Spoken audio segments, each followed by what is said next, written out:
Shalom, shalom. Puji Tuhan, apa kabar semua? Yang sudah lama nggak ketemu, mau cerita yang panjang nanti saudara-saudara pulang gereja ya. Nah sekarang berapa banyak saudara siap untuk belajar firman Tuhan? Oh masih pada say hi. Udah siap sekarang? Bisa fokus saudara? Amin. Kalau siap boleh beri kemuliaan buat Tuhan. Haleluya, masih setengah. Yang siap beri kemuliaan buat Tuhan? Yes, haleluya. Nah saudara, beberapa waktu ini kita terus disampaikan tuntunan Tuhan. Bulan Februari, this year is the year of decision. Oh ya, just kita tunggu sebentar, perlu Oke, lanjut aja apa nunggu? Oke. Are you okay, Casey? We need a translation, right? Or maybe Amanda, can you translate? Oke. Lagi disiapkan sebentar, saudara. Oke. Nah, this year, 2026 is the year of decision. Dan kita masuk di waktu bulan Februari, the month of the valley of testing, betul ya? And then masuk bulan Maret ini kita sedang masuk di dalam the valley of refining, dimurnikan. Nah, saudara, minggu lalu Pastor Robi bicara tentang apa? Obedience. Itu pakai hati, obedience. Ini kita sedang coba kita rangkum semuanya tuntunan Tuhan buat kita. Dan hari ini ingat tujuan daripada pemurnian testing itu adalah supaya kita menjadi serupa seperti Kristus. Supaya karakter kita diubahkan. Katakan karakter. Ada banyak orang berpikir karakter itu gak bisa berubah. Siapa yang bilang? Karakter itu bisa berubah. Nah hari ini kita akan, saya mau bicara tentang the measure of maturity. Ukurannya apa seseorang dikatakan dewasa? Ya, nah saudara, how your responses reveal your growth. Saya cuma mau bicara tentang very simple hari ini. Saya mau kasih contoh dulu. Sering gak dengar orang berkata gini satu dengan yang lain? Terima saya apa adanya. Sering dengar, siapa yang pernah dengar itu? Terima saya, emang saya orangnya begini. Betul? Nah, sering kali orang itu cuman mau dimengerti. Saya tuh udah begini, you have to understand me. This is me, saya. Tuhan ciptakan aku seperti ini. So terima saya apa adanya, as is gitu. Saudara, itu sebabnya hubungan rusak. Orang gak pernah dewasa karena expect orang lain mengerti dia.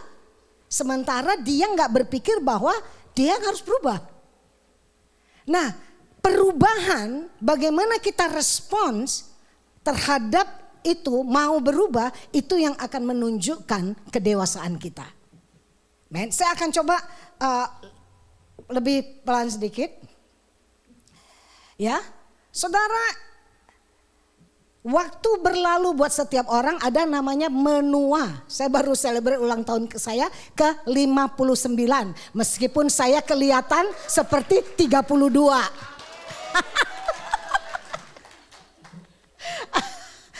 Berapa? Oh, aduh itu mah keterlaluan bohong ya Bu. Saudara, nah saudara gak bisa balik. Saya gak bisa bohong, gak bisa mundur. Namanya aging, katakan aging. Menua, itu kita gak bisa tolak. Bisa gak ditahan penuaan itu? Penuaan gak kelihatan lebih tua bisa saudara ya. Wah skincare macam-macam, facelift lah, bisa. Supaya dia gak kelihatan tua. Tapi menua itu natural, amin. Setiap makhluk hidup pasti menua, aging. Itu natural. Tetapi ya untuk menjadi dewasa itu perlu keputusan kita. Perlu perubahan di dalam kita. Amin. Ya. Melalui apa? Melalui tantangan, melalui ujian, melalui masalah dan lain-lain. Itu yang akan membuat kita menjadi lebih dewasa. Ya. Aging versus growing. True maturity is an intentional choice and effort. Kalau mau dewasa harus ada usaha. Harus ada perubahan.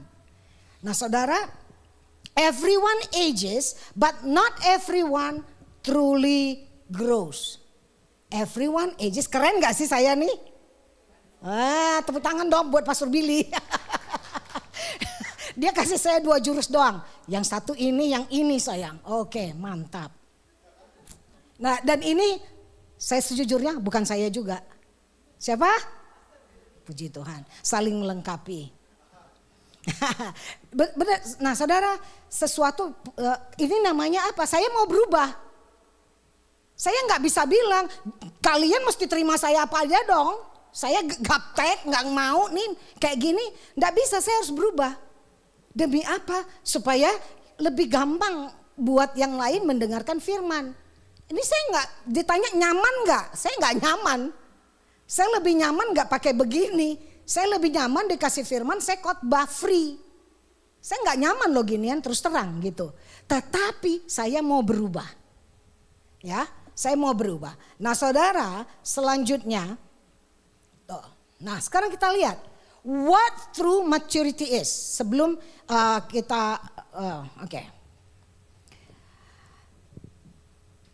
Kita baca di dalam, nah ini masalahnya program yang pastor pakai ini nggak bisa bahasa Indonesia. Jadi saya bacakan, saudara bisa lihat di situ. Efesus 4 ayat 13. Firman Tuhan berkata begini, kalau saudara punya bahasa Indonesia di handphone saudara atau saudara bawa Alkitab, saudara boleh baca. Dibilang gini, sampai kita semua telah mencapai kesatuan iman dan pengetahuan yang benar tentang anak Allah. What true maturity is, dikatakan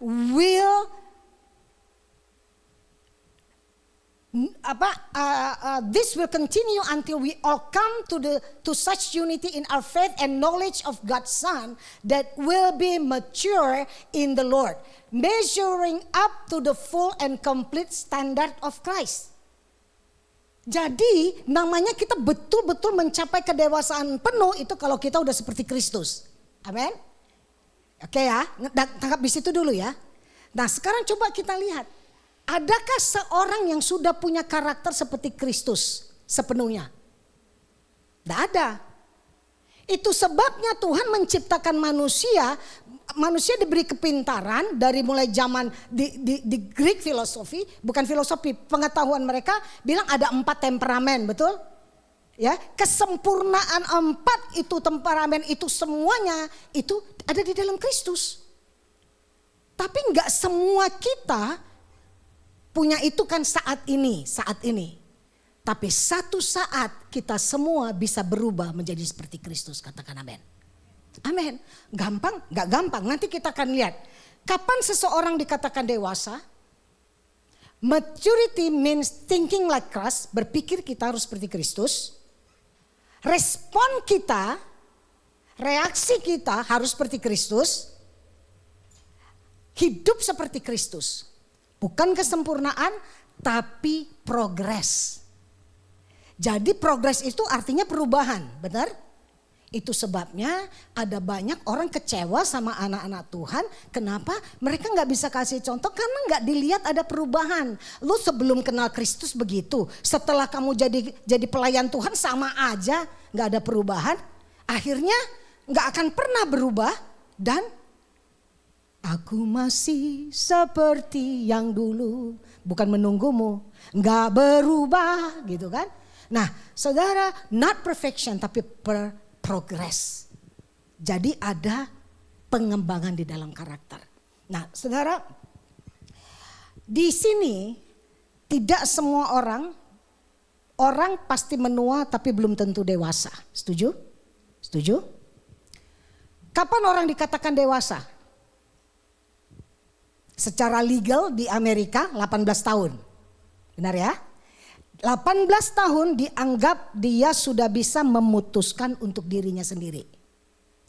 Dia harus bertanggung jawab atas perbuatannya, bukan orang tuanya lagi, bukan minor lagi. Begitu dia 18, dia udah bisa memutuskan apapun buat dirinya sendiri. Tetapi prefrontal cortex kita, ingat waktu itu saya bicara ini, yang tentang make decision, logika, berpikir, itu di sini semua. Itu perkembangannya dikatakan akan sempurna sampai usia sekitar 25 tahun. Jadi orang di bawah usia 25 tahun kemungkinan masih belum memutuskan dengan tepat. Kenapa? Karena PFC-nya belum sempurna bertumbuh. Ngerti ya?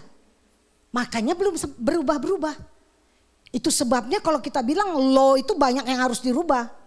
Kenapa? Karena begitu mereka 25, 30 tahun mereka nyesal apa yang mereka putuskan waktu mereka masih muda. Mereka nyesal, apalagi sekarang di sini. Coba mereka mau abortion, mau apa, mau menentukan transgender, masih minor boleh. Itu gila. Kenapa? Begitu mereka udah tua, mereka nyesal dan gak bisa balik lagi. Itu banyak kesaksian yang seperti itu, saudara.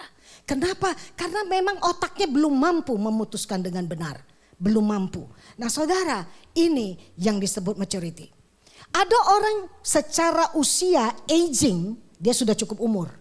Oh dia udah 25 tahun, udah 30 tahun. Tapi cara berpikirnya, cara dia bereaksi, cara dia memutuskan gak dewasa.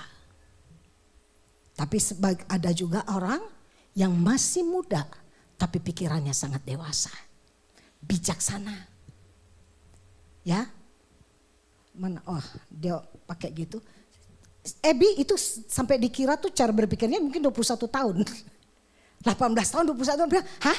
You're 16? Aku pikir kamu udah 22, 21 katanya. Kalau ngomong, kalau kelihatannya gak begitu. Tapi kalau mungkin dia ngobrol sama orang. Orang nanya dia, minta pendapat dia gitu ya. Dia memutuskan sesuatu, cara berpikirnya dia jauh di atas umur dia, saudara. Banyak orang tuh ketepu sama dia. Kalau gak lihat dia. Nah kenapa? Karena kedewasaan bukan ditentukan dari umur kita, aging kita, tapi dari karakter kita. Keputusan kita, bagaimana kita berpikir. Ingat, kenakan pikiran dan perasaan yang terdapat dalam Kristus Yesus. It's all related sama emosi kita, perasaan dan pikiran. Itu semua bicara jiwa, bukan jasmani. Amin. Nah ini yang disebut dengan, nah ini. Kedewasaan itu akan terlihat dari respon saudara. Katakan respon. Katakan nanti saya bisa kesaksian. Ya.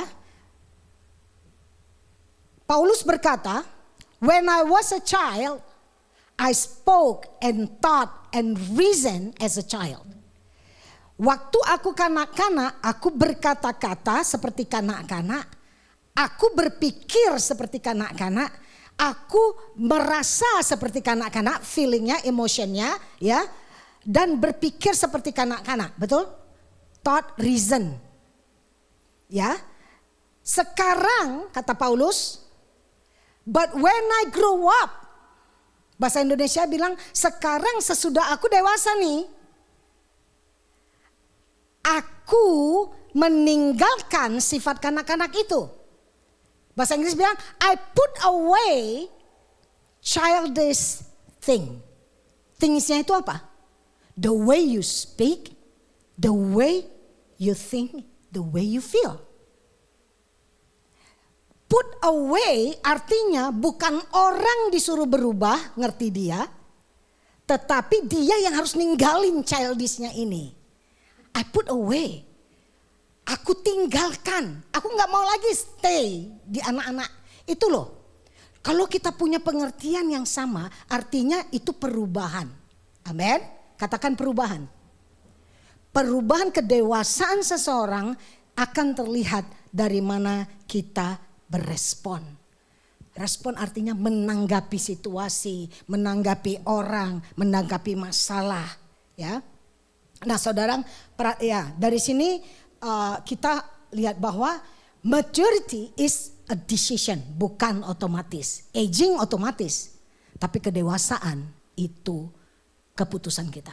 Kita mau berubah apa enggak, ya. Baik, tuh, jadi especially under pressure and challenge. Kita teruskan, saudara. Your responses reveal kedewasaan saudara, hati saudara.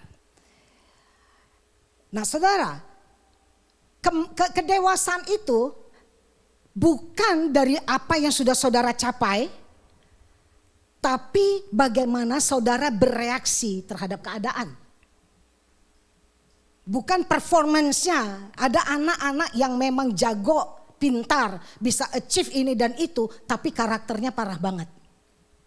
Ya, ada orang, bagaimana saudara merespon terhadap tekanan, correction, tantangan, the true character akan muncul.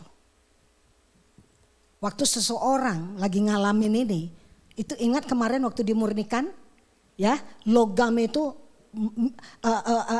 metal-metal yang lain itu akan terekspos. Pada seseorang lagi mengalami tekanan, lagi mengalami masalah, correction, teguran, di penghinaan dan lain-lain, betrayal, di situ baru kelihatan your true character. Your responses can reveal ketakutan saudara, kesombongan saudara, semua itu akan kelihatan. Jadi kita sedang masih dibicara tentang pemurnian supaya karakter kita bisa berubah. Jadi karakter itu bisa berubah, saudara. Nah, sekarang saya masuk apa aja yang kita respon dalam hidup kita. Sebelum saya masuk, saya mau bicara dulu sedikit. Kenapa respon itu pasti tergantung dengan temperamen kita. Paling gampang, saudara, temperamen itu saya nggak masukin gambarnya. Itu ada 4. Paling gampangnya ya. Nggak ada yang satu full satu macam gitu. Pasti ada mana yang lebih kuat, mana yang secondnya gitu ya. Ya, ada yang pernah tahu namanya kolerik kan. Orang bilang itu powerful kolerik. Orangnya tegas. Orang yang punya visi. Orang yang strong will banget. Orang yang gigih. Ya. Ini orang yang tapi visioner tapi nggak detail. Tapi orang ini kelemahannya apa? Kurang punya hati. Orangnya tegaan. Dia task oriented, melihat hasil. Dia bisa menghargai saudara kalau saudara performanya bagus, kerjanya bagus. Dia akan respect saudara. Tapi parahnya ini juga, dia juga lihat orang, dia lihat performance-nya, dia nggak lihat, oh misalnya nih terhadap anak ya, ini anak hubungan dong, saya kan anakmu pak gitu kan. Tapi kalau dia nggak ini ya dibabat juga sama bapaknya gitu. Karena nggak bisa, kamu mesti bisa gitu, kamu bisa, masa ini kalau orang bisa masa kamu nggak bisa gitu. Bapaknya tuh tegas, bapak bisa. Orang seperti ini orang gigih, ini orang yang berani menanggung resiko. Orang pakai logika banget. Jadi buat dia masuk akal ini. Iya, ini saya perhitungkan udah benar. Oh, dia akan capai itu. Tidak gampang menyerah. Hebat enggak? Hebat. Bisa lemah enggak? Bisa. Dia bisa menjadi seorang pemimpin yang diktator. Menjadi suami yang enggak mau dengerin istri. Menjadi bapak yang enggak mau ngertiin anak. Bisa begitu. Atau menjadi ibu yang tegas banget sama anaknya. Sampai anak-anak bisa terluka. Bisa begitu. Nah saudara, jadi apakah salah Tuhan ciptakan orang seperti kolerik? Tidak, kita perlu orang seperti mereka. Betul? Mereka pemimpin yang hebat. Mereka cepat bisa memutuskan dengan cepat. Gak pakai nunggu. Saudara kasih masalah, dia udah berpikir begini caranya. Saudara kasih masalah, dia gak takut. Kasih challenge gak akan takut. Dia akan berpikir gimana jalan keluarnya. Bisa kasih solusi cepat saudara. Cepat. Tapi kurang pakai hati.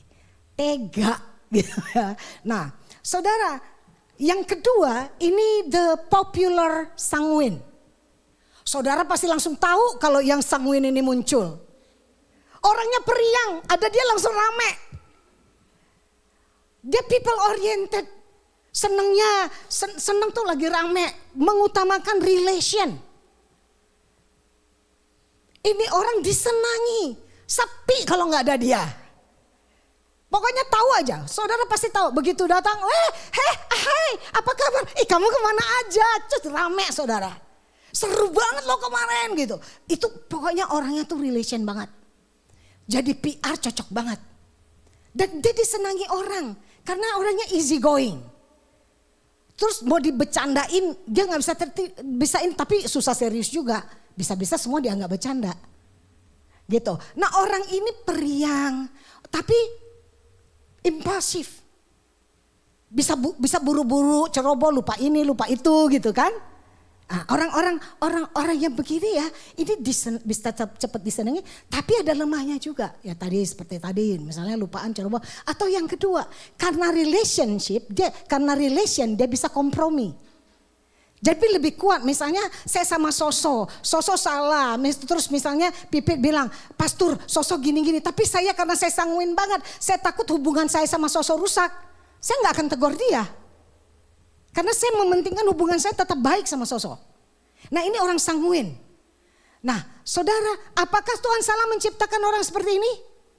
Enggak, kita perlu enggak orang seperti ini? Sangat perlu orang-orang seperti ini. Nah saudara, itu sanguin. Yang lain, the perfect melancholy. Ini ada tipe yang pernah lihat orang yang perfeksionis. Rapih kerjanya. Dia detail, bisa lihat langsung mana yang kurang, rapi, dan dia tahu tuh asal jangan suruh, bisa detail juga lihat kesalahan saudara. bisa dan sensitif, sangat pakai perasaan. Nah orang seperti ini kalau misalnya ada apa bisa nyalain diri. Aduh saya nih, gara-gara saya nih gitu.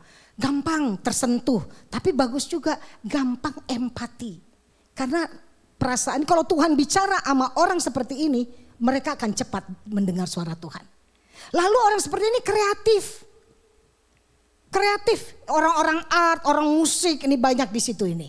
Ya, saudara, ini orang yang perfect. Bahayanya mereka pun menuntut orang lain perfect seperti dia. Dan sulit jadi judging nih. Jadi dia bilang, kan saya bisa rapi begini, masa dia gak bisa sih? Suami istri bisa berantem gara-gara ini kan. Yang satu rapi banget, terus yang satu sanguin, yang mateng lah. Kalau yang satu bilang, kamu harus terima saya apa adanya. Suaminya bilang, kamu yang terima saya apa adanya. Akhirnya apa itu, rumah dibagi dua. Satu berantakan, satu rapi. Kalau mau damai di bumi. Atau adjust. Contoh, saya dan Pastor Billy. Tapi kita adjust saudara. Dia mulai berkurang perfeksionisnya. Nah saya mulai bertambah, bukan ininya, bukan jadi perfeksionis juga.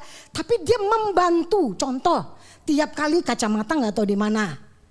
Ya, terus kunci, langsung Pastor Billy kasih box nih. Kunci di sini ya yang. Tapi kadang-kadang tetap aja gak ada kunci di dapur. Tetap aja. Terus ya kunci di sini ya. Dibantu saudara. Kalau enggak rumah dibagi dua.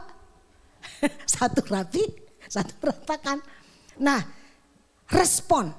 Ingat 4 karakter, baru 3 tadi ya. Satu lagi plekma. Nah plekma ini orang yang peaceful. Cinta damai. Bagus jadi mediator nih. Dia menghindari konflik. Terus orangnya lebih cuek. Dan orangnya juga people oriented. Kalau yang tadi, kalau yang perfectionist itu task oriented. Lebih kepada hasil kerjanya bagus gitu ya. Nah, kalau yang plekma ini orangnya lebih cuek.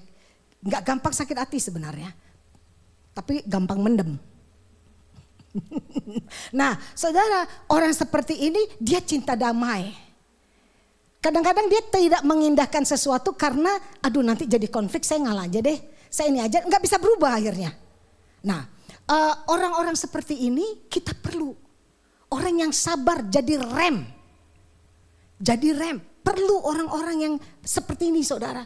Ada kesempurnaan tubuh Kristus karena masing-masing kita punya karakter yang berbeda. Amin. Kenali suamimu, kenali istrimu, kenali anak-anakmu. Kenali temperamen mereka, how you approach. Tapi jangan minta mereka hanya ngerti buat ngertiin kamu. Jangan. Kalau enggak akan pernah kita berubah menjadi seperti Kristus. Nah, area respon yang pertama kita akan lihat. Respon kita harus berubah antara orang yang mature sama immature. Saudara lihat, respon kepada firman Tuhan. Orang yang immature involve-nya apa? Casual reading. Oke, yang penting saya baca lah. Lalu dia bisa pilih-pilih. Wah, ini oke nih, masuk akal. Sebagai contoh. Orang yang tadi kolerik. Orang kolerik saudara suruh renungkan firman ini ya, coba kamu ini, susah buat mereka. Mereka tuh praktikalnya seperti apa? Kasih tahu aja saya aja deh mestinya gimana. Dia gak mau pusing tuh merenungkan. Misalnya dia bilang gini, oke, ini gak boleh, ini boleh. Kenapa gak boleh? Kalau ini gak boleh karena begini. Oke, saya gak boleh. Oke, dia gampang untuk begitu. Tapi merenungkan firman Tuhan, meditate itu sulit buat mereka. Bukan mereka gak taat, mereka mau. Tapi ya nanti dia baca, belum tentu dia renungkan. Mendingan orang lain yang merenungkan sharing sama dia. Saya ngerti ya? Renungkan dapat sesuatu, kasih tahu dia cerna, dia mau. Tapi bahayanya juga dia bisa selektif. Dia bisa pilih-pilih.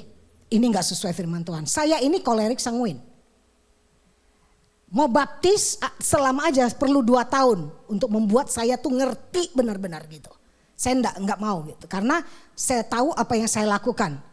Saya enggak mau ikut-ikutan. Kalau orang sanguin bisa ikut. Teman ajak dia mau. Kalau sanguin ya. Nah kalau kolerik tuh enggak mau. Biar mau temen kayak, mau bapak kayak, mau mama kayak, belum tentu. Kasih saya, buat saya ngerti kenapa saya harus lakukan itu. Nah saudara, ini contoh kayak Thomas kan. Thomas gitu kan, melihat dulu, pegang dulu baru percaya. Itu Thomas, tapi Tuhan enggak usir Thomas tuh. Enggak kan? Thomas ini kau percayalah. Pegang Thomas, pegang. Ini aku. Baru langsung Thomas bilang, ya Tuhan, orang kolerik begitu bertobat cinta Tuhan, ngerti firman Tuhan. Susah saudara belok-belokin. Susah. Enggak gampang terombang-ambing. Nah, untuk respon firman yang mature, mereka akan meditate. Jadi kalau dari 4 tipe tadi, siapa yang paling gampang nurut sama firman Tuhan? Menurut saudara? Melankoli. Benar, lagi doa, Roh Kudus berfirman, cepat dimendengar. Nah, orang kolerik nih, kalau orang sanguin, Tuhan berbicara gitu kan. Kenapa tadi Tuhan kurang ngerti? Apalagi bisa nanya-nanya. Karena kurang perhatian gitu. Tapi kalau orang kolerik gitu, Tuhan berfirman gitu ya. Begitu Tuhan berfirman, terus minta tanda Tuhan. Minta tanda. Itu benar suara Tuhan. Siapa tahu suara hati saya. Benar enggak? Kita doakan gini-gini, Tuhan berfirman gini-gini. Iya Pastor Sony yang ngomong. Kalau Tuhan ngomong sama saya percaya. Tuhan ngomong sama dia lagi dalam doa, masih minta tanda. Ingat Gideon? Minta tanda kan? Tuhan jangan marah ya, jangan marah. Minta lagi. Karena Tuhan mengenal dan menciptakan setiap kita itu berbeda. Jadi jangan minta untuk orang melankoli, mungkin gak perlu supranatural. Karena kalian sudah punya hati yang begitu cepat disentuh oleh Tuhan. Saudara cepat bisa diubah oleh Tuhan. Orang sanguin tuh perlu difokus dulu. Nanti dibikin, orang sanguin kadang-kadang supaya benar-benar bisa dengar. Diizinkan Tuhan sakit bed rest tuh. Nah baru dia waktu dia, wah Tuhan banyak banget dia bicara sama saya. Kenapa? Orang yang sibuk. Ya saudara, orang pragmatis ini bisa saudara. Orang pragmatis ini dia mendengar. Tapi karena dia enggak kelihatan keluar, sangat kalem. Sangat kalem, tapi ini orang plekma ini setia sama firman Tuhan. mereka akan lakukan, orang lain gak apa dia akan lakukan. Loyal banget. Begitu dia akan firman Tuhan. Ini baru respon pertama. Kita yang mana? Harus berubah. Jadi menurut sifat kita harus berubah. Firman Tuhan bilang renungkan siang dan malam. Firman Tuhan renungkan siang dan malam. Gak gampang buat orang yang kolerik sanguin kayak saya renungkan firman Tuhan siang dan malam. Gak gampang saudara. Tapi harus mau berubah. Ya. Next. Area lagi yang lain. Anda Shema dulu deh, saya lupa. Shema itu di dalam bahasa Ibrani itu adalah hear, mendengar. Tapi mendengarnya tuh mendengar, listen atau obey. Jadi mereka punya pengertian, kalau kita contoh kita bilang kasih. Kita langsung cuman kasih aja kan, cuman satu aja bahasa kasih kan. Tapi mereka tuh lebih dalam lagi, ada 4 kasih itu. Jadi waktu mereka bicara itu kasih antara suami istri, kasih Allah kepada kasih agape, kasih sesama saudara itu deep banget. Kasih mana yang dia bicarakan? Sama waktu mereka bilang Shema, dengarkanlah hai Israel. Di dalam Ulangan 6. Dengarkanlah Israel. Artinya dengar itu cuman bukan audio aja dengar, tapi listen. Perhatikan baik-baik and obey. Minggu lalu kita bicara obey kan. Itu kata Shema itu bukan hanya saudara listen, mendengarkan sesuatu terus keluar lagi enggak tahu. Enggak keluar masuk kiri masuk kuping kiri keluar kuping kanan. Itu bukan Shema. Kalau kita yang namanya Shema itu sampai dia obey. Itu baru Shema.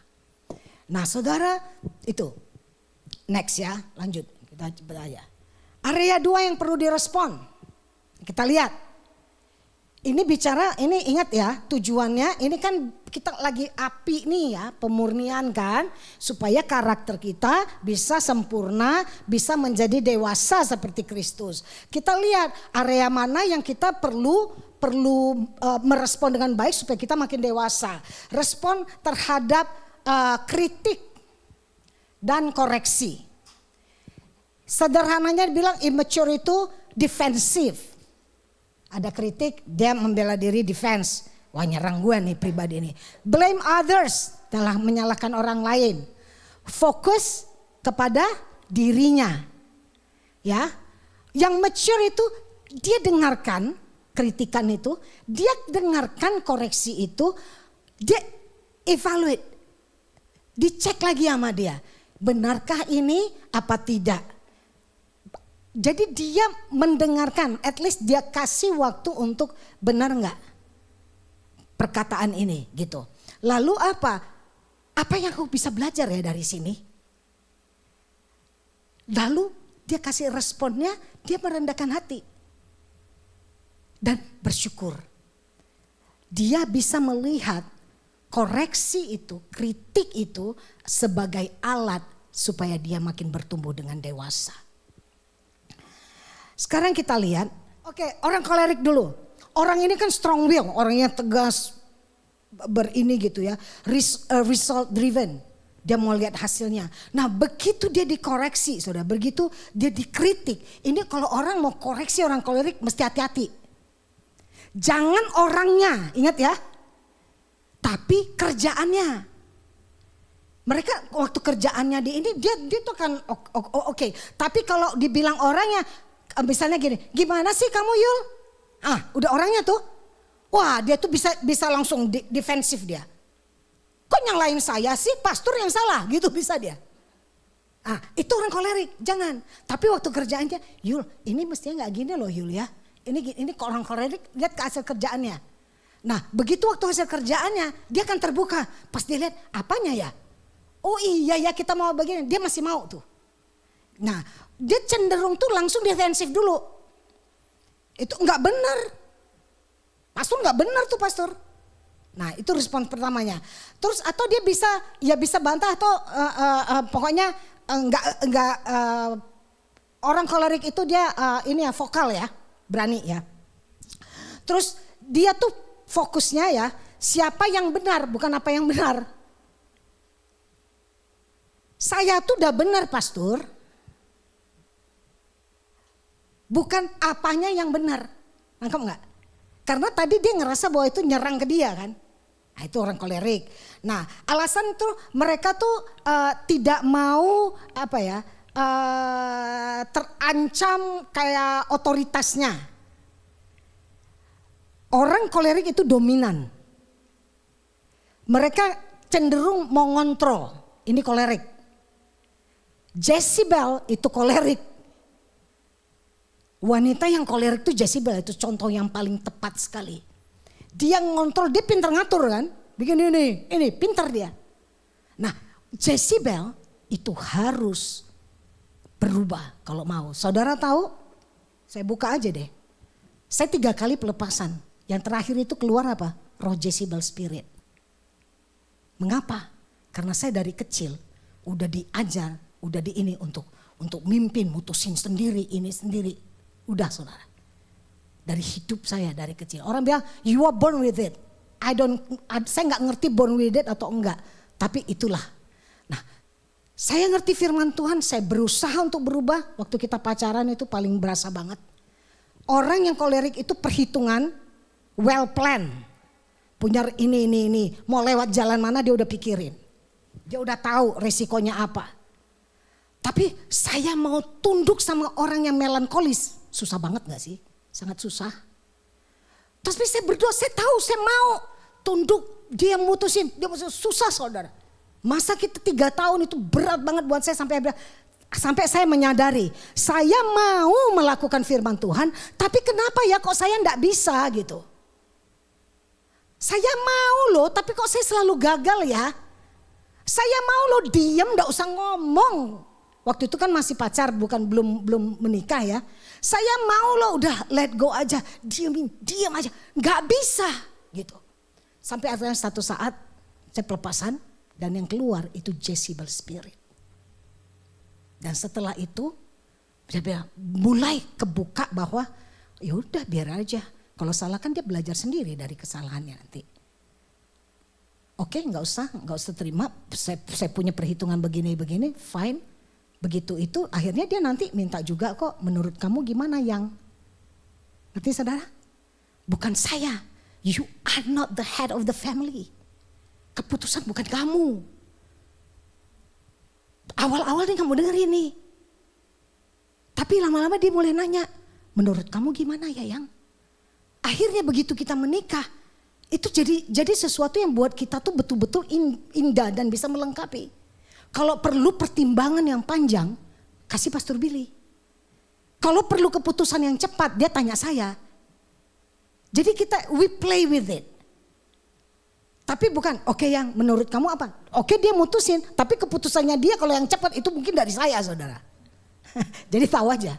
Tapi kalau butuh pertimbangan, ini mana dengan ini mana ini, kasih dia, jangan kasih saya. Saya nggak bisa itu. Nah, bagaimana kita berubah?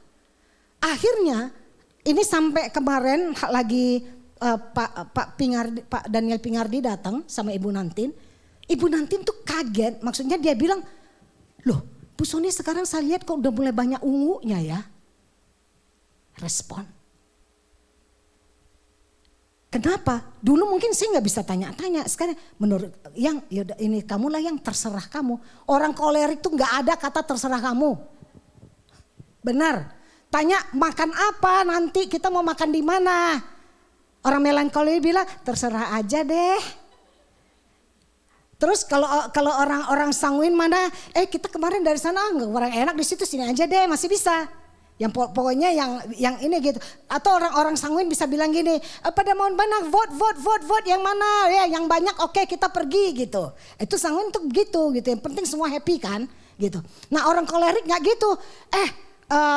Terserah udah kita sekarang, kemarin kan kita baru makan bakso, udah sekarang kita makan bakmi aja gitu. Nah itu orang kolerik, cepat saudara, daripada pusing terserah, udah kita makan ini aja. Itu kolerik. Dibutuhkan nggak dibutuhkan, waktu orang bingung tuh butuh. Perlu saudara, pada nggak ada keputusan dia mutusin. Nah tapi respon kepada kritik seperti itu. Nah seorang yang itu supaya dia belajar lebih dewasa, dia harus bisa menahan diri sebelum bereaksi. tahan diri gitu kan. Nah sekarang kita terus mulai coba nerima, udah kayak tadi saya bilang, udah jangan ngomong dulu deh, jangan ngomong gitu. Nah ini peranan Roh Kudus tuh di situ. Roh Kudus tolong saya ya biar gak ngomong, Roh Kudus tolong saya ya biar gak ada. Udah di sini udah banyak nih, udah mau ini, udah Roh Kudus tahan saya ya, saya istri. Oh ngomong sendiri di dalam saudara. Roh Kudus tolong saya gitu. Nah sekarang sanguin, gimana respon terhadap kritik? Santai aja. Ya, sambil itu bisa dibecandain sama dia. Terus udah gak usah dianggap serius. Orang sanguin nih kan, easy going kan. Terus dia bisa lupa sama koreksi. Lupa dia sama koreksi itu. Jadi orang lain gemes gak sama dia? Gemes dong, bisa gemes kan. Kemarin baru dibilangin. Suami bisa gemes gak sama istri? Bisa. Kemarin udah dibilangin, yang jangan pakai baju yang itu. Kamu kelihatan lebih gendut gitu. Misalnya gitu kan. Santai aja. Biarin aja. Yang penting kan enak dipakai. Kata temenku keren gitu kan. Terus lupa sama koreksi itu. Ngomongin diri sendiri saudara. Parah. Oke. Iya. Itu orang sanguin tuh. Mereka menghargai kesenakan dan relasi kan. Ya, kritik pasti dia nggak nyaman. Jadi dia menghindari kritik karena kritik itu nggak nyaman buat dia. Dia hindari. Itu belajar dengar aja sungguh-sungguh gitu kan. Nah sekarang orang melankolis tuh kayak apa kalau dengar kritik? Kira-kira gimana? Siapa ini? Banyak melankolis loh di sini. Ya gimana? Tersinggung. Orang melankolik di ngomongin baik-baik bisa tersinggung. Kalau orang itu sanguin kan lebih easy going ya kan. Kalau orang kolerik belum disinggung udah dibentak duluan. Jadi orang mau kritik nggak berani gitu. Nah itu orang kolerik. Nah sekarang orang melankolis nih sangat perasa. Ya kan. Nah saudara terus dipikirin berulang-ulang, overthinking.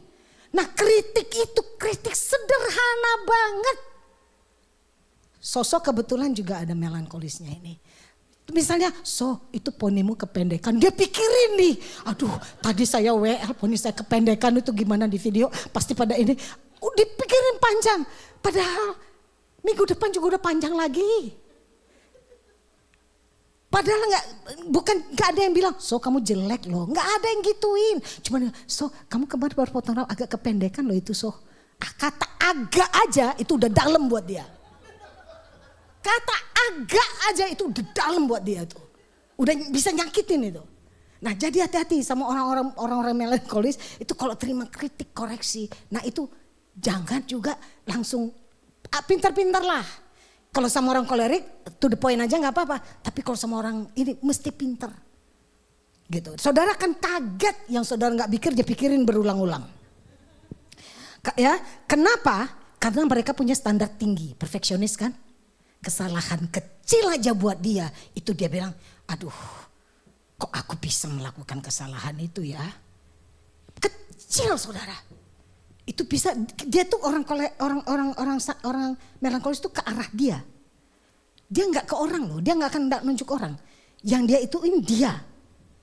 Kalau orang kolerik orang, bukan dia nggak akan nunjuk dia. Dia tuh orang gitu ya. Nah, tapi kalau orang ini tuh ke dia. Jadi very sensitive. Responnya belajar memisahkan diri dari kesalahan. Itu kesalahan is kesalahan. Itu bisa diperbaiki. Itu bukan diri kamu. Nothing wrong with you. Bukan kamu loh yang salah. Itu cuman kesalahan. Everybody made mistake gitu. Ya, oke. Terus apa? Gunakan kritik tuh untuk pertumbuhan, bukan menyalahkan diri. Nah sekarang orang plekma gimana kalau respon terhadap kritik? Kira-kira? Saya panggil nih yang plekma nih, suruh jawab. Nah kakek. Dia diem aja. Dia tampaknya menerima dengan diam. Ya, tapi belum tentu berubah. Dia diam, lalu dia karena apa dia diam dikritik? Dia nggak mau konflik, cari aman. Tapi buat dia kalau dia benar, dia nggak akan berubah nih, gitu. Jadi takes time buat dia, ya. Dia mencintai damai. Kalau ada kritik, ada koreksi, nanti dia bilang, oke deh, dia diam dulu, dia iniin dulu supaya semua aman. Perubahan itu nanti dulu karena mereka bukan orang yang proaktif untuk melangkah. Perubahan tidak gampang buat orang pragmatis dan sanguin. Gak gampang berubah. Ya, terus orang pragmatis tuh mesti belajar bicara dengan jujur. Misalnya kritik itu waktu dia punya, oh ternyata tidak seperti ini, mereka diam aja. Sesuatu yang gak benar pun mereka diam aja. Daripada nanti gak damai, dia diam aja, dipendam. Nah, mulai belajar coba mengungkapkan. Ini loh, ini yang kamu kursus tadi seperti ini gitu. Belajar mengungkapkan. Oke. Yang lain. Contohnya, lihat ya. Contoh di dalam Alkitab. Ingat Petrus itu sanguin kan. Petrus itu cepat nyablak ngomongnya kan. Ya, ngomong dulu baru mikir. Ya kan? Ngobrol dulu baru mikir. Tuhan Yesus bilang nanti aku gini, tidak akan terjadi kepadamu. Tuhan tuh negor dia, ini untuk sanguin nih, ya. Enyah kau iblis, betul? Keras gak sih? Keras kan? Waktu dia bilang sekali-sekali enggak akan terjadi, kamu ditangkap enggak akan ini.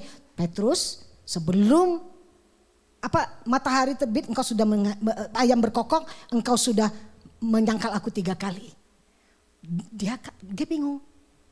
Tapi saudara lihat terjadi kan sama dia. Terus apa yang terjadi? Imannya jatuh gak? Hancur gak dia? Hilang gak dia? Enggak. Dia stay kan? Jadi soko guru loh.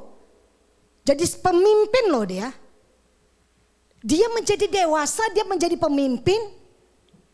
Padahal dia ada correction, dikritik oleh Tuhan Yesus, dikorek sama Tuhan Yesus. Dia punya hati humble dan dia bertumbuh. Amin. Beda sama Yudas. Yudas bendahara, Yudas mencuri uangnya yang buat pelayanan. Lalu ada wanita yang tuangin parfum mahal buat Yesus dan menyekanya, benar kan? Terus dia bilang, dia komentarnya apa? Ini pemborosan. Bukannya lebih baik itu dijual parfumnya diberikan buat orang miskin. Tuhan Yesus tuh Yudas gini loh, nggak bilang enyah kau iblis, nggak gitu loh. Tuhan Yesus manis loh sama dia kan. Yudas, orang miskin selalu ada di sekelilingmu. Tapi wanita ini sedang mempersiapkan kematianku. Yudas tersinggung, nggak bisa terima kritik. Apa yang terjadi? Dia mulai punya pikiran jahat dan dikatakan iblis tuh masuk sama dia loh. Oleh karena hatinya ini, terus mulai betray Yesus kan, dia jual Yesus dengan 30 keping uang perak. At the end apa? Waktu dia melihat itu terjadi, mulai penyesalan kan. Penyesalan, dia balikin itu uang kepada imam, lalu dia bunuh diri. Dikoreksi, different respon, different outcome. Ada orang yang ditegur dengan keras, tapi bertahan dan bertumbuh. Tapi ada orang yang ditegur dengan lembut, kemudian hilang. Saudara, waktu di awal-awal pelayanan kita di misi di New Zealand, saya tuh saya tuh dirubah Tuhan tuh tiap terus masih dirubah kan. Tahun 98 waktu kami ini di New Zealand, ada yang mau ditegur oleh gembalanya, minta tolong Pastor Billy tegur orang, ya pengerja ini. Tapi satu perkataannya sampai sekarang saya ingat bilang gini, tolong yang nenggor jangan Ibu Sonia Pak. Tolong Pak Billy aja yang tegur dia ya. Kenapa saudara? Karena yang satu masih mau dengerin, masih sabar. Kalau saya enggak, either dua, bertobat atau keluar dari gereja. Cuman itu aja udah. Bertobat benar bisa bertobat dan radikal bisa. Tapi alternatif kedua yang tidak bisa diterima oleh gembala ini. Tapi apakah Tuhan mau itu enggak? Tuhan mau semua orang bertobat. Enggak ada yang meninggalkan Tuhan. Sampai satu kali masih di New Zealand. Di New Zealand. Nah, orang yang kolerik itu enggak bisa ngelihat yang benar-benar iya itu mereka enggak ada gray area tuh. Enggak ada gray area. Nah, jadi waktu ngelihat ada gembalanya ini yang enggak benar, ya, saya ketidakbenaran, saya responnya beda sama Pastor Billy. Saya langsung bilang gini, hamba Tuhan tidak benar bisa begini. Nanti ketemu saya labrak. Nah, saya gitu ngomongnya. Enggak bisa kayak gini, apa-apaan begitu ya, Saudara ya. Arogan sekali, benar-benar arogan sekali. Malu-maluin dulu. Nah, Saudara, arogan sekali. Terus Pastor Billy bilang, jangan ya, kamu doa dulu, tenang dulu, jangan langsung. Dan hari itu kita ada pertemuan, si gembala kagak datang. Tuhan baik. Malam itu saya punya kesempatan dong. Maksudnya masih ada waktu kan, besok baru ketemu, itu hari Sabtu. Hari Minggu ketemu di gereja nih. Malam itu, orang ini kan punya ada waktu baru. Kadang-kadang karena ininya lebih berkuasa, tidak melibatkan Roh Kudus. Lebih ke arah logikanya, pikirannya. Sehingga waktu itu saya bilang nggak bisa, ini harus ditegur. Kalau nggak mumpung masih fresh gitu kan. Nah, tapi waktu malam saya renungkan, Tuhan, dia nggak datang pasti ada maksud Tuhan. Ini apa? Mulai saya bersekutu dengan Roh Kudus nih. Terus baru Tuhan bilang, yang aku kehendaki adalah pertobatan. Terus saya merenung di situ. Kalau tadi saya tegur belum tentu dia bertobat.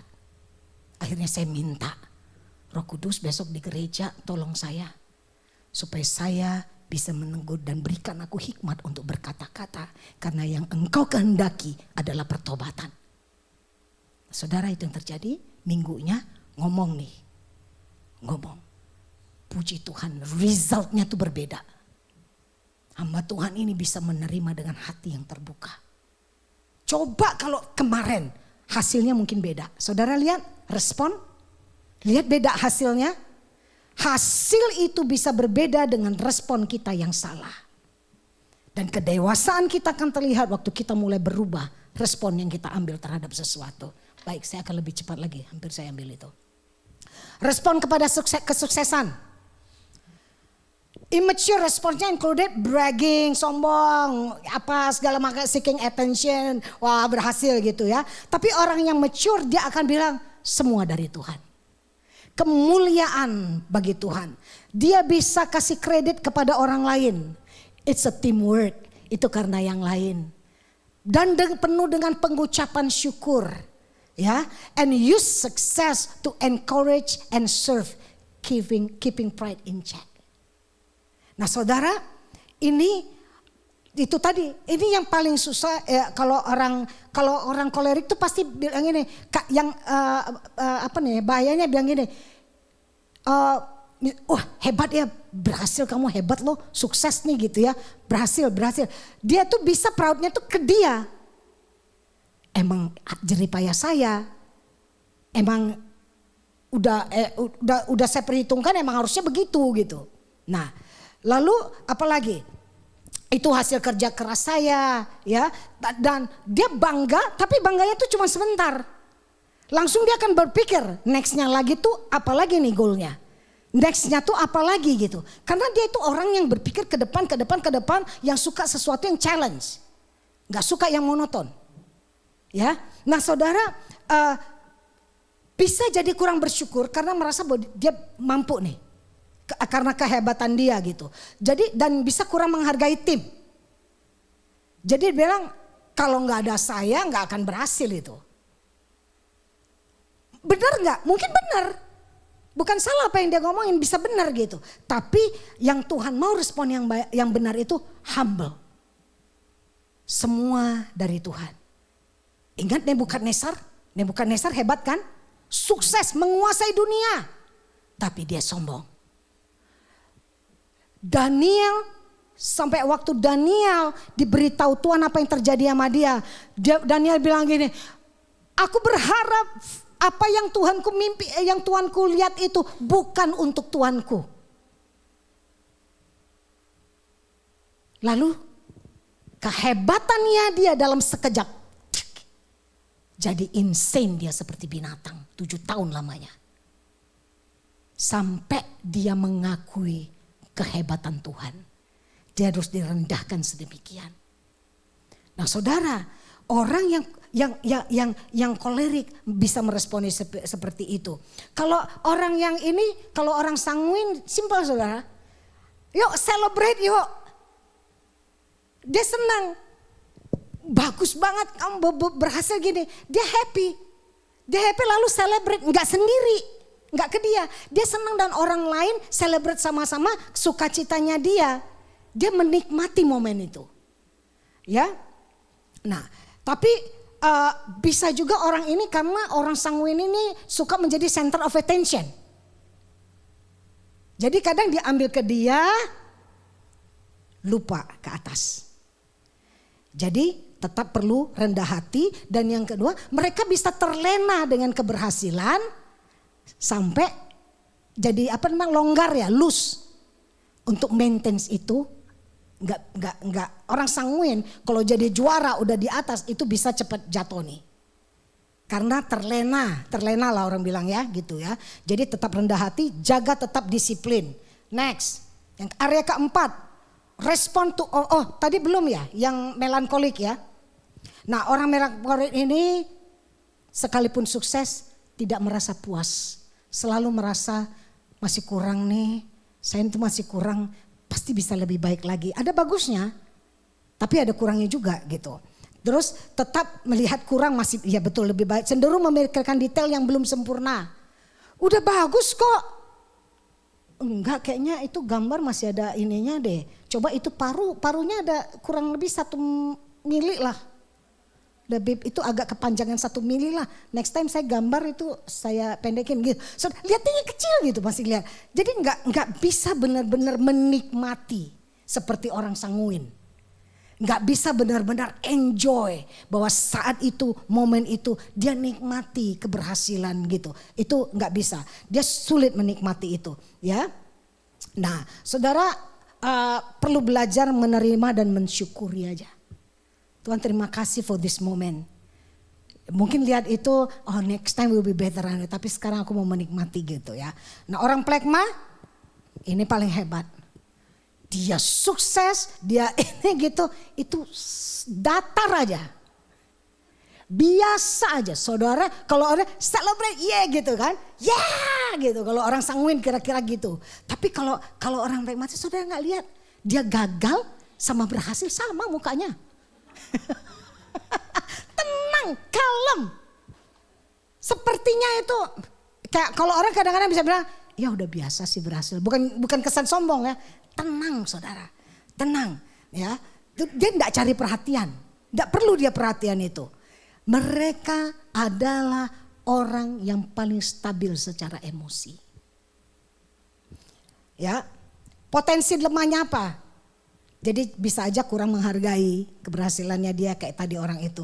Terus dia jadi udah gitu, ya berarti udah berhasilnya, udah cukup lah, tidak perlu susah-susah lagi ke depan. Udah gini aja gitu. Jadi orang-orangnya bukan orang yang ambisi, orang yang jauh daripada ambisi, ya.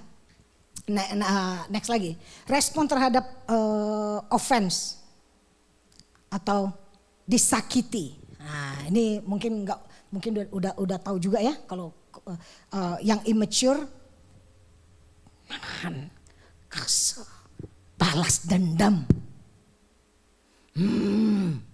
Itu immature. Lihat, begitu dia bilang, itu tadi 5 orang yang, nih paling gampang orang yang ini kan. Orang ngejahatin dia udah sakit nih, terus nggak berapa lama itu orang ngalamin sesuatu musibah gitu ya, accident lah atau apa. Dia layak dapatkan itu gitu. Nggak ada, yuk liatin dia ya, nggak mau. Ngapain gitu kan. Nah itu kalau emang karma udah gitu kan. Nah kalau di orang kolerik mirip lah. Kalau misalnya disakitin, dia mungkin pernah dengar ini, kamu baik saya lebih baik, kamu jahat saya lebih jahat. Bisa? Itu nggak akan terjadi sama orang plekmatis. Enggak, orang pragmatis itu bisa tiba-tiba explode bisa. Karena udah saking ditahan, dipendem terus gitu. Tapi mereka enggak akan macem-macem. Tapi orang kolerik ini mampu untuk revenge 10 kali lebih daripada yang orang perbuat sama dia. Tapi kalau orang baik sama dia pun bisa 10 kali lebih baik berbuat baik kepada orang itu. Itu orang kolerik, saudara. Ya, jadi kalau dia disakitin, kalau dia cepat marah, cepat dia tersinggung. Ingat ya, orang kolerik itu pasti kesini. Terus konfrontasi, nggak terima dia ngomong. Kalau dia nggak terima nggak benar. Argue, debat gitu. Nah mereka begitu. Dia bisa dia langsung balas, ya reaksinya keras, sulit mengampuni dengan cepat. Karena belum terima nih, ini sama ini. Ininya firman Tuhan berbicara ampuni, ininya udah terima, ininya belum terima. Gak make sense. Ya, terus ini perlu belajar. Orang-orang yang kolerik kita perlu belajar. Untuk belajar untuk memaafkan. Belajar untuk berdoa. Mendoakan orang yang nyakitin kita, mendoakan juga buat kita. Supaya kita juga healing. Ada inner peace di dalam kita. Ini ya, oke. Secara cepat aja. Saya nggak sampai habis deh. Tapi yang ini, orang sanguin dosa. Secara emosional, cepat sedih, kecewa, ya kan? Ya, dan bisa kadang-kadang bisa berlebihan. Orang sanguin bagusnya cepat move on. Jangan dibiarkan sendiri orang sanguin lagi hurts. Ada temennya. Mereka cepat move on. Terus itu reaksi awal lah. Untuk belajar untuk bukan ditutupin dengan penghiburan. Tapi belajar untuk terbuka. Selesaikan konflik. Jangan dihindari. Karena orang sanguin kadang-kadang udahlah yang penting nanti hubungan lebih baik. Gak usah diterusin gak apa-apa gitu. Oke lah gitu. Gak belajar untuk diselesaikan. Untuk diomongin. Oke. Orang balik lagi. Melankoli ini yang bahaya tentang hurt. Luka batin disimpan. Luka dalam hati. Karena terus dipikirin makin luka. Makin dipikirin orangnya udah minta maaf, orangnya udah orangnya udah move on, orang sanguin, orang melankolis disakitin oleh orang sanguin. Orang sanguinnya udah move on kemana-mana, orang melankolis makin sakit karena dia lihat yang nyakitin dia udah happy. Makin sakit dia, benar gak sih? Kalau orang mungkin begitu dia lihat orang sanguinnya sakit juga, dia rasa sembuh tuh dikit. Sedikit. Nah, tapi jadi dia bisa nyimpan kepahitan. Nah, orang-orang harus belajar mau jadi dewasa, belajar ungkapkan yang luka. Aku tuh disakitin loh sama kamu. Aku sakit hati loh waktu kamu begini, waktu kamu bilang ini tuh aku sakit. Open dan ampuni. Waktu orang lain ngampuni, benar ngampuni dan bilang aku sudah ngampuni dia gitu. Orang plekma dia nggak banyak bereaksi, dipendam. Karena apa yang kelihatan baik-baik oke nggak sih kita udah oke, tapi nggak oke saudara, nyimpen di dalam itu. Satu waktu itu bisa meledak itu. Hati-hati sama orang plekma, ya, karena mereka akan sulit untuk ngorek dari dia tuh sulit. Orang plekma tuh paling sulit untuk di counselingin orang plekma tuh paling sulit. Mereka nyimpennya tuh bagus banget. Nyimpen itu. Nah, jujur terhadap perasaan, mereka pasif dalam menyelesaikan masalah. Jadi ini repot, sanguin ketemu orang plekmatis repot. Yang satu enggak akan, yang satu udah diiniin jadi enggak pernah selesai masalah mereka. Jujur terhadap perasaan dan berani menghadapi konflik dengan tenang. Oke, next. Tinggal 2 lagi. Terhadap failure dan mistakes. Immature responsnya apa? Blaming circumstances. Kalau saudara ngalamin kegagalan, kesalahan, dan masih menyalahkan keadaan, itu belum dewasa. Kita gak usah bahas lagi deh yang masing-masing itu. Terus giving up, nyerah. Ada orang yang mungkin gak berlaku bagi satu temperamen, tapi temperamen gampang banget nyerah. Saya udah coba berapa kali coba langsung nyerah. Tapi ada juga orang yang ini mungkin gak terlalu masalah buat dia. Ya, gak masalah. Saudara, orang yang mature waktu lihat failure, dia take responsibility. Oke, ini salah. Oh ya, saya yang salah. Ini akibatnya begini, saya terima resikonya. Belajar dari situasi dan coba lagi dong. Coba bangkit lagi. Dan minta hikmat. Bahwa Tuhan itu sedang memurnikan kita lewat sini. Banyak orang gak bisa bangkit karena itu. Belum dewasa. Perlu ditarik saudara. Sekali lagi saya bilang. Ada orang kolerik gak gampang nyerah. Tapi pragmatis sama melankolik. Saudara ini bisa nyerah. Udah nyoba, udah deh saya give up aja deh gitu. Coba dan minta hikmat Tuhan. Yang terakhir saya gak lanjutin sampai habis ya. Respons kepada authority. Ini mungkin tadi contoh yang paling ini waktu saya lah. Yang saya sama Pastor Billy lah. Waktu ini salah satu. Immature. Resisting guidance and argue. Ini yang belum dewasa. Saya belajar menjadi dewasa. Untuk supaya apa? Supaya respons to authority. Saya bisa ngasih pendapat. Saya ingat sekali. Kita ingat dulu kan kita sama Pak Johan ya. Ya, Pak Johan itu juga kolerik. Saya ngerti cara berpikir dia ngerti cara berpikir saya, dan kita udah lama sekali gitu. Nah kalau misalnya ada sesuatu, saya bisa tanya Pastor Billy kasih pendapat ini, saya nggak setuju kalau begini-begini, saya nggak setuju misalnya mau ada perubahan apa gitu, saya ngomong.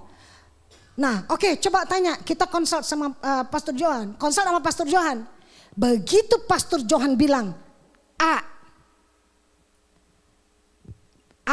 paling sederhana. Saya nggak usah kasih contoh kasusnya deh. Terus yang A itu ternyata dia setuju sama Pastor Billy. Tadi kita argue berdua tidak sepakat. Tak begitu kita involve sama pemimpin, Pak Johan bilang, oke, enggak ini aja A. Begitu dia udah bilang A, respon saya kepada dia adalah oke, dia pemimpin saya. Apapun itu. Kalau ataupun salah, next time pasti dia bilang panggil Pastor Billy. Oke, ini ternyata nggak membawa kebaikan, kita akan ganti strategi. Kita begini. Saudara ngerti? Saya belajar, saya bilang kalau kita berdua nggak dapat, ada pemimpin di atas kita. Begitu pemimpin di atas kita kasih keputusan, saya submit. Dulu belum tentu bisa. Saya mungkin bisa bilang, enggak, gue mau keluar aja deh. Gak bisa nih, gak bisa terima, gak make sense. Pak Johan punya keputusan begitu gak make sense buat saya. Nah saudara, mature response, respectful submission. Listening, learning, applying wisdom, demonstrating character under pressure. Banyak keputusan Pastor Billy yang mungkin saya gak bisa terima. Mungkin saya ngedumel, dalam hati saya bilang, tuh kan lihat. Tapi saya nggak ini sama dia. Once dia udah bilang, oke, gini aja. Kita mau beli keyboard ini, apa ini, contoh doang ya. Contoh. Terus menurut saya sih, yang itu aja. Kenapa? Warnanya hitam. Kalau hitam lebih bagus buat saya ya. Merah nggak. Apapun alasan saya nggak agree. Nggak agree. Alasan saya mungkin suaranya lebih bagus inilah, apalah, make sense. Bukan nggak ngada-ngada gitu. Kenapa pilih itu? Lalu dia mulai pertimbangin, lalu dia bilang akhirnya belinya yang ini. Dan kalau misalnya contoh, oh ya udah, mau suaranya mau gimana, ya udah terima aja. Itu saya ya, setelah mengerti namanya respon. Satu waktu Pastor bilang, nyesel nih beli keyboard yang merah. Saya nggak bilang, tuh kan saya bilang apa, udah tak bilangin beli yang hitam. Sekarang baru nyadar, udah rugi kan? Nah, saya nggak gitu loh. Nah, dalam hati doang, tuh kan. Dalam hati, udah tak bilangin. Nah sekarang baru, nah tapi dalam hati toh kan. Nggak berani ngomong saudara, nggak berani. Nah itu respon. Karena apa? Yang nyesel dia kan. Yang nanti berubah yang susah siapa? Dia. Jadi gampang sebenarnya jadi istri itu. Gampang jadi istri itu. Gampang nggak? Gampang. Boleh kasih usulan nggak diterima ya udah. Kalau akhirnya nyesal, salah dewe. Gak dengerin istri. Nah suami yang bijaksana next time dia belajar. Menurut kamu gimana yang? Gitu. Nah saudara. Oke ini saya gak masuk. Oke bangkit berdiri deh. Ini saya matiin gimana saya? Oke dari sana aja. Kita sedang masuk yang namanya sedang dimurnikan. Kedewasaan seseorang itu tergantung diukur, dimeasure dari gimana saudara meresponi situasi, meresponi masalah, meresponi orang yang berbeda karakter dengan saudara. Besi menajamkan besi, manusia menajamkan sesamanya.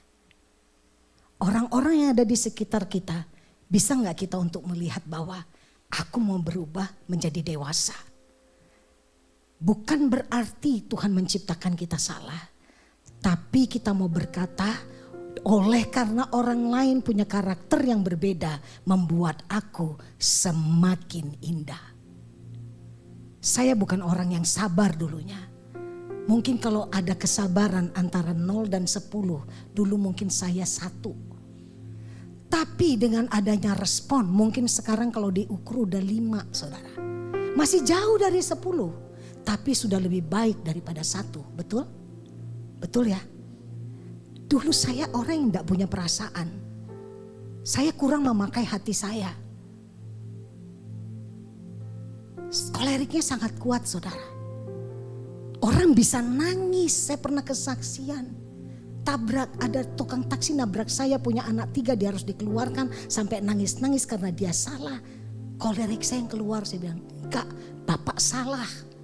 Ya salah ya itu harus ditanggung. Mau kamu kerja kayak enggak kerja kayak saya enggak peduli. Dia nangis saudara. Saya punya 3 anak bu udah tua. Saya heartless. Gak punya perasaan, gak punya hati. Tega. Manajer taksi datang saya gak peduli. Dia salah pak. Kalau memang itu harus itu konsekuensinya ya biarin. Tega saudara. Polisi gak dapat penyelesaian kita mesti pulang. Hari Senin tabrakan. Selasa doa pagi Tuhan bilang begini. Bayar kerusakannya. Supaya sopir taksi itu. Karena kerusakannya di atas certain amount. Dia harus keluar. Taksinya yang rusak. Mobil kita sih gak apa-apa. Gak apa-apa. Bukan cuma saya let go. Tapi Tuhan bilang bayar. Karena aku yang izinkan itu. Hari Rabu ketemu lagi di sana saudara. Saya yang orang meresponi setelah Tuhan tegur. Saya masih mengucap syukur kepada Tuhan. Kalau Tuhan ngomong saya gak berani bantah. Saya gak berani bantah. Dan Tuhan berbicara sama Pastor Billy. Bayar orang itu. Saya habis doa pagi saya bilang Pastor Billy tuh yang Tuhan suruh kita ini loh. Supaya sopir taksi ini bisa tetap kerja. Ini karena ada maksud Tuhan. Saya mesti ada panggilan yang lain gitu. Nah saudara, kita datang hari Rabu, kita bayar saudara. Sopir taksi ini gak jadi dikeluarin dong. Respon. Kalau dulu, kolerik saya mungkin maksimal 6 gitu saudara ya. 1 sampai 6 gitu lah. Ya, mungkin sekarang mungkin diukur jadi 4. Turun tuh yang cut, love mengasihi sesama, mengasihi, ada hak compassion kepada orang. Mungkin dulu cuma 2 atau bahkan 0. Mungkin sekarang udah naik. Bagaimana dengan saudara? Bicara tentang hubungan bukan hanya kita, sesama kita. Karena sesama kita, suami, istri, keluarga, dalam pekerjaan, di mana saja. Apa yang saudara putuskan, itu tergantung daripada karakter saudara. Apakah engkau dewasa? Kedewasaan bukan aging, tapi the way of thinking. Apa yang kau perkatakan, apa yang kamu decide, how you respond dengan situasi. Tundukkan kepala, kita berdoa. Bapa, aku mengangkat tangan, aku memberkati setiap hamba-hambamu, anak-anakmu. Aku menyampaikan apa yang harus hambamu sampaikan. Materaikan setiap firman, bahwa kedewasaan penuh itu adalah di dalam Kristus dan seperti Kristus. Masih banyak di dalam hidup kami tidak sempurna Tuhan. Jauh daripada sempurna. Tapi tolong kami Tuhan, supaya kami bisa meresponi apapun yang di hadapan kami dengan benar, dengan dewasa. Kami mau belajar. Kami tahu daging lemah tapi roh penurut. Kami minta ya Tuhan Allah Roh Kudus, disinilah supaya Roh Kudus berperan penuh dalam hidup kami, menolong kami sehingga kami mampu untuk meresponi sesuai dengan yang Tuhan kehendaki. Hamba-Mu berdoa dan mengucap syukur, Engkau menciptakan kami Tuhan sempurna, unik, satu dengan yang lain berbeda. Tapi kami semua Tuhan ciptakan tidak salah, tidak ada yang salah.